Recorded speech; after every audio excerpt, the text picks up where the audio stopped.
Pagi semuanya. Pagi, Bu. Oh iya, sudah semangat. Pagi semuanya. Pagi, Bu.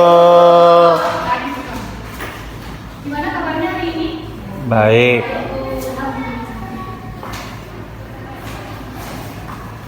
Masih ada yang belum hadir? Ada ya 3 orang. Artinya kan lagi isi.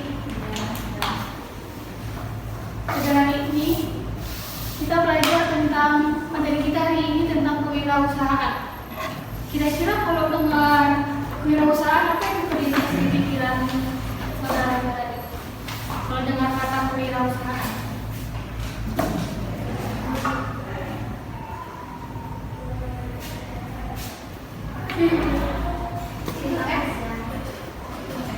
apa yang terlintas?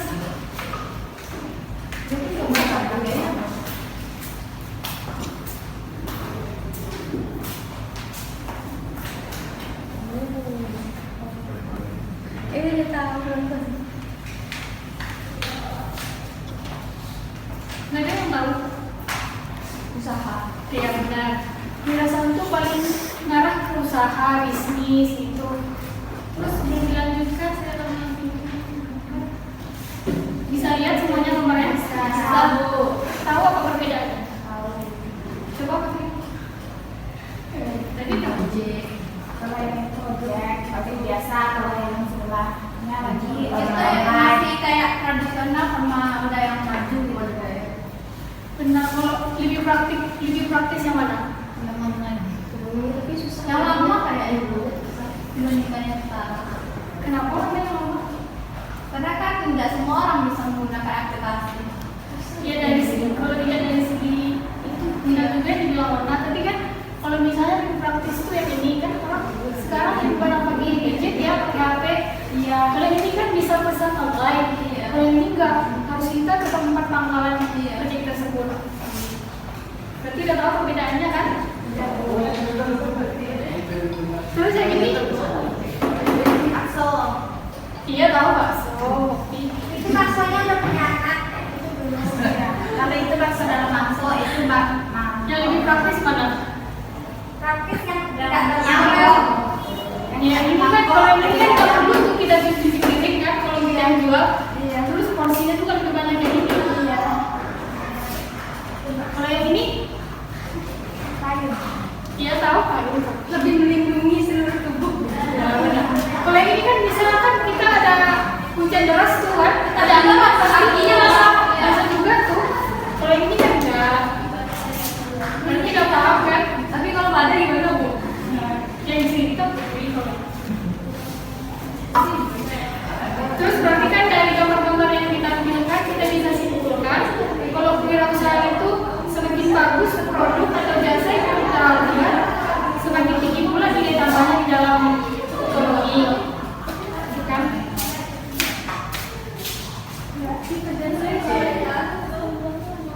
Karena kan kewirausahaan itu kan sebuah proses menciptakan sesuatu yang baru yang bisa bernilai tambah kepada ekonomi.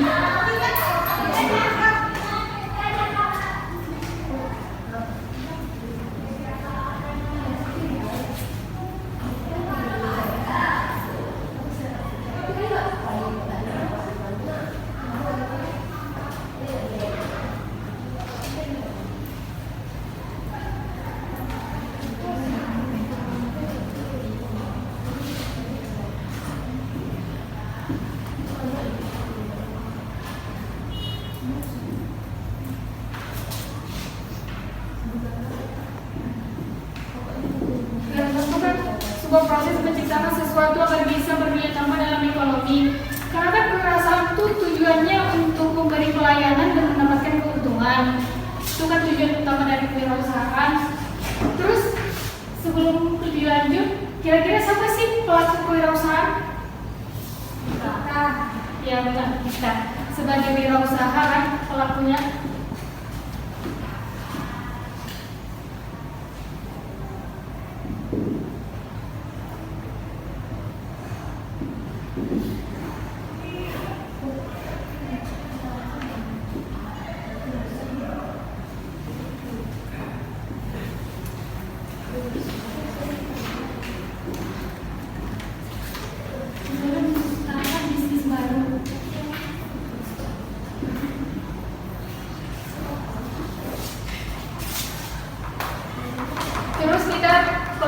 buat usaha, kalau kita mau menjadi sebuah wirausaha, kita harus tahu sifat, karakteristik dari wirausaha.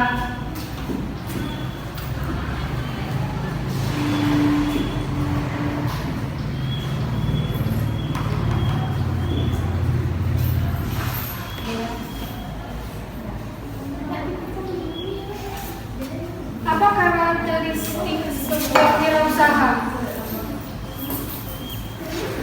Adalah dapat tanggung jawab, kreatif dan monopotik, komitmen yang tinggi, bersikap percaya diri, berani mengambil risiko dan pantang menyerah.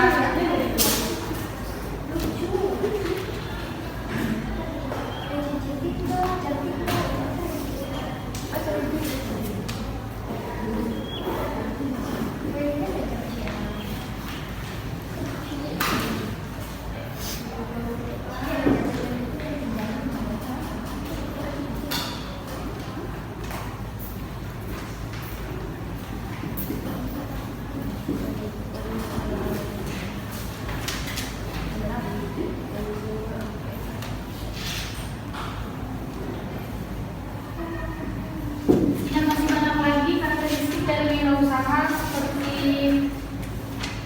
meyakini kemampuan untuk sukses, pantang menyerah, fokus pada kinerja, memiliki keterampilan, memiliki komitmen yang tinggi. Terus selanjutnya manfaat dari kewirausahaan.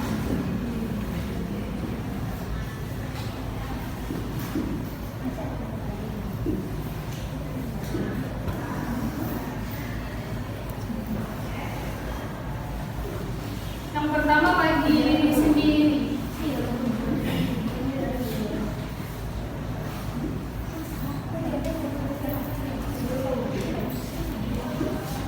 Kedua bagi sosial.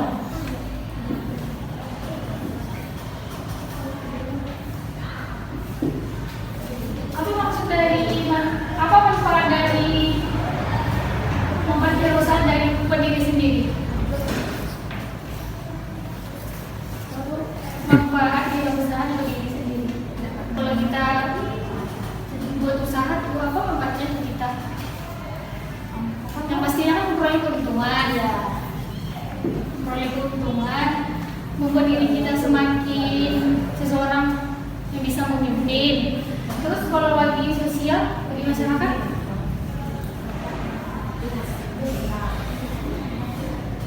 memperkuat pertumbuhan ekonomi, membuka lapangan pekerjaan seperti dalam bidang jasa atau produk.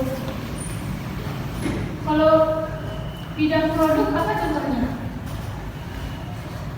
Usaha yang di bidang produk. Boleh. Kalau jasa, ojek online, seperti contoh yang tadi kan gambar itu pijat,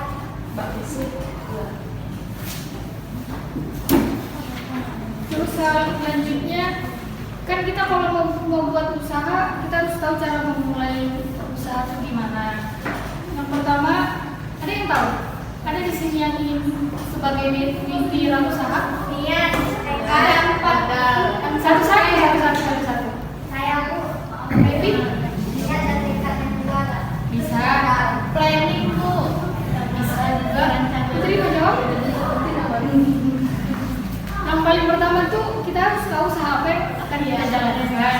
Percuma dan niat kalau kita nggak tahu kan usaha kita apa. Terus yang kedua kita harus mempersiapkan modal. Nggak ada kan usaha yang nggak punya modal? Ada nggak? Nggak ada kan? Modal. Kenapa sih? Terus memperluas dan memperbanyak jaringan bisnis di dalamnya. Jadi kan kalau kita membuat usaha tuh kita harus bisa mempromosikan usaha kita, malah kalau enggak kita buat usaha kafe. Bisa kita ajak teman kita tanpa mengeluarkan biaya promosi kan? Ayo ke kafe aku buka kafe gitu. Lewat Batman. Ngajak kan tanpa biaya gitu. Terus mempelajari strategi bisnis dengan baik. Kita harus tahu usaha kita yang akan kita jalankan itu gimana gitu. Cocoknya gimana, cara letaknya di mana, cara promosinya gimana gitu. Kan nggak bisa sembarangan kan berusaha. Sampai sini paham? Ada yang ingin bertanya? Boleh saya tes kefokusannya? Boleh. Seriusan? Ya. Saya tes kefokusannya, tapi agak kegem sedikit. Dia melihat pada fokus atau enggak. Siap? Ya. Ya, Kok. Cluenya tuh ikutin apa yang saya bilang. Udah? Udah. Sapi-sapi, kuda. Sapi, Kuda, sapi-sapi. sapi. Putri berapa sapi? Sapi jutaan. Salah, tapi nggak fokus ya. Saya ulangi guys, sekali lagi. Sapi-sapi, kuda. Sapi. Kuda, sapi-sapi. Sapi. Kopi berapa? Kuda?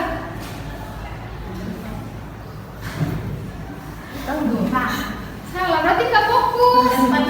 Kan tadi udah saya bilang di awal petunjuknya tuh ikutin apa yang saya bilang. Oh iya, Berarti lagi. berarti kan tepat kan? Seharusnya tadi yang bisa jawab saya kasih aja yang sesudah materi ini. Berarti fokus dong. Masih ada kok. Enggak, udah tahu. Terus kita lanjut sesuai ya. Iya nggak sesuai materi, tapi kan kefokusan dari awal kan udah saya bilang ikutin apa yang saya katakan gitu kan dulunya tadi. Iya. Terus kita bahas kan kita kalau membuat usaha kita harus tahu tuh penyebab apa yang terjadi kalau kita menentukan kegagalan yang terjadi kalau kita membuat usaha. Yang pertama ketidakmampuan manajemen, terus yang kedua kurangnya pengalaman, ketiga pertumbuhan yang tidak terkendali, keempat pemilihan lokasi yang buruk, kelima menerapkan harga yang tidak tepat. Maksud dari kurangnya pengalaman tuh misalkan kita nggak bisa ngejahit tuh, tapi kita buka usaha jahitan, nggak bisa kan? Nggak nyambung. Nah itu maksudnya dari situ. Terus pemilihan lokasi yang buruk, kita harus tahu usaha kita tuh cocoknya didirikan di mana. Gitu. Terus selanjutnya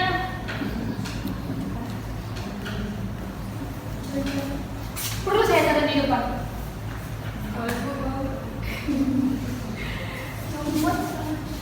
Terus kan kita udah tahu penyebab kegagalan bisnis yang tadi. Terus kita cari tahu cara mengatasi kegagalan tersebut. Ada yang tahu cara mengatasi kegagalan bisnis? Yang pertama kita berpikir positif, menelusuri sebab kegagalan. Kita cari tahu tuh kegagalan yang sudah terjadi di usaha yang kita buat. Kita cari tahu di mana salahnya, apa yang salah, dan bisa kita perbaiki. Terus kalau kita udah tahu, kita selesaikan masalah yang terjadi. Terus tidak perlu putus asa untuk menyerah. Kita mencari peluang yang baru. Terus selanjutnya kita cara kita menghindari kegagalan bisnis. Yang pertama, kenali bisnis secara mendalam seperti yang saya katakan tadi kan kita harus tahu. Terus kedua, mengelola sumber daya keuangan. Ketiga, mengelola karyawan efektif. Keempat, kebalikannya penyebab kegagalan bisnis tadi, memilih lokasi yang tepat, menerapkan harga barang yang tepat. Kira-kira di sini ada nggak betul-betul mau jadi wirausaha atau usahanya apa yang betul-betul itu? Kan di sini kita semua calon guru kan, mana tahu ada sampingan.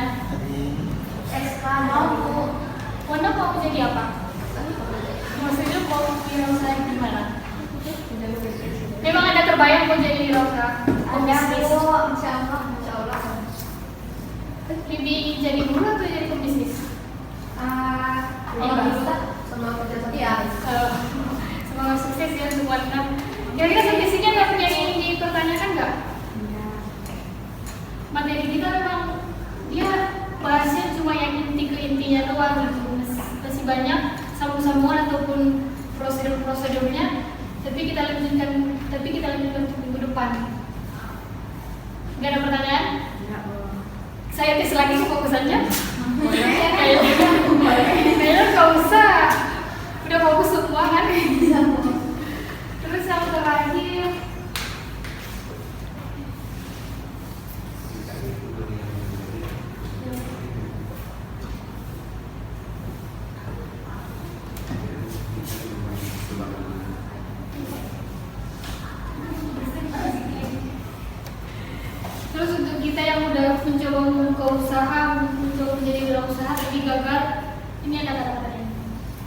Bi baca.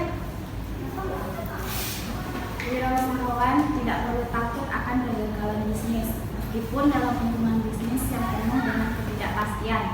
Justru kewirausahaan harus menggunakan kegagalannya tersebut sebagai alat untuk menjadi lebih fokus dan menganggapnya sebagai peluang atau batu loncatan menuju keberhasilan. Kawan, maksud dari kata-kata ini gimana? Tahu? Pantang menyerah. Iya. Kalau bisa kita nggak gagal, kita gagal bangkit lagi kan, jadi gagal dulu dan bisa bangkit kembali lagi. Terus kita harus bisa menempatkan kegagalan kita. Coba Revi. Yang buat ya Revi, semangat. Salah satu ciri wirausahawan yang berhasil adalah kemampuannya untuk gagal secara cerdas dengan mempelajari alasan mereka gagal sehingga mereka dapat menghindar dari membuat kesalahan yang sama lagi. Wirausahawan harus secara terus-menerus mau belajar dari setiap kesalahan yang terjadi karena kesuksesan memerlukan ketekunan dan kesabaran serta kemampuan untuk dapat cepat pulih kembali dari kegagalan. Jadi intinya itu kita nggak usah takut untuk gagal, setidaknya kita mencoba. Ya. Sepertinya cukup sekian materi kita hari ini. Kita sambung minggu depan. Kita tuntaskan tentang kewirausahaan supaya kita sama-sama berusaha kan? Ada yang mau tanya? Ada? Apa Revi? Gak apa-apa, jangan malu-malu. Apa Revi? Mau tanya, kan misalnya kita mau mulai usaha nih, kan ada kata-kata yang bilang kalau gagal coba lagi, gagal coba lagi. Kan saya pulang usaha, saya cuma punya modal satu kali, gagal pengen bangkit modalnya nggak ada, nggak seperti orang-orang yang modalnya selalu ada. Jadi gimana cara kita untuk menempatkan diri? Cuman kalau dari solusi dari membuat usaha itu memang modal harus ada. Jadi yang pertama sepertinya harus mengusahakan modal lagi. Beda kali kalau punya orang kan. Tapi kan kalau membuat usaha cuma yang perlu modal juga.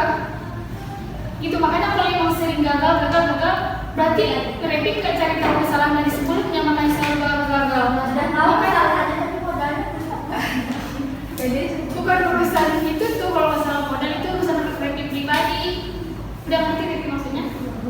Usahakan gagalnya 2 kali aja.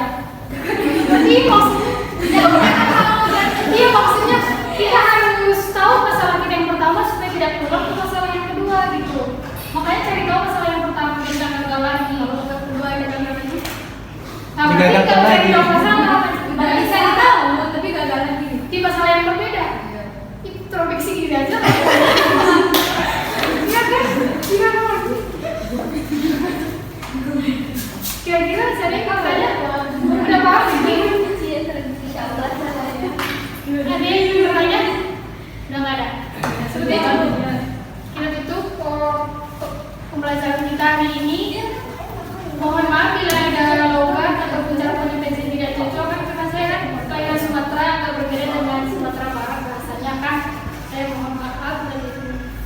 Sekian, assalamualaikum warahmatullahi wabarakatuh.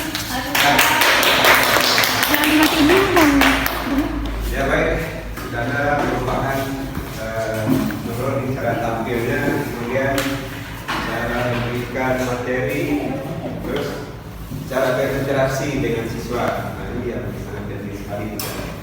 Kita tidak boleh kaku ya. Ada pertanyaan sesuatu langsung jawab. Ya, apa-apa yang seperti itu. Yang penting ada dijawab. Ya. Jadi namanya ada kemajuan. Ya kalau sudah ada kemajuan, Bapak sudah merasa senang juga ya melihat Anda kalau ada kemajuan. Yang tidak senang Pak, kalau masih kacau dia tampil ke depan, kurang enak Bapak rasanya. Tapi kalau sudah seperti itu, yang sudah tertentu itu lancar. Apalagi kita sudah berulang kali, semakin lancar, semakin bagus. Nah, mudah-mudahan nanti sukses dia di sekolah kami. Ya, doakan. Ya, kemudian pendaftaran apa jangan sampai tergilas kita, jangan sampai tertinggal. Pendaftaran apa ya? TPLK. Ini ada batas waktunya kita karena lewat TEDI semuanya. Ada perubahan sekarang TPLK lewat TEDI.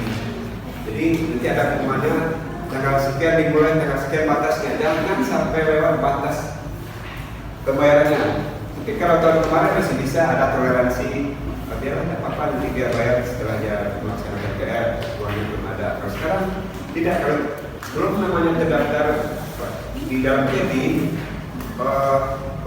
PR sudah tutup, untuk dibayar lagi nggak bisa. Nah, mungkin kita sudah ikut kuliah, tapi tidak bisa ikut namanya PR sampai besok, ya.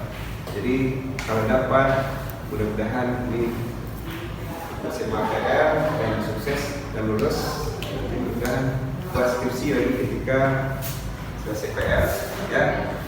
Ya, Pak senang juga kalau seperti ini. Baiklah, kalau dapat satu kali lagi kan satu orang lagi bisa tampil. Jam berapa kuliah?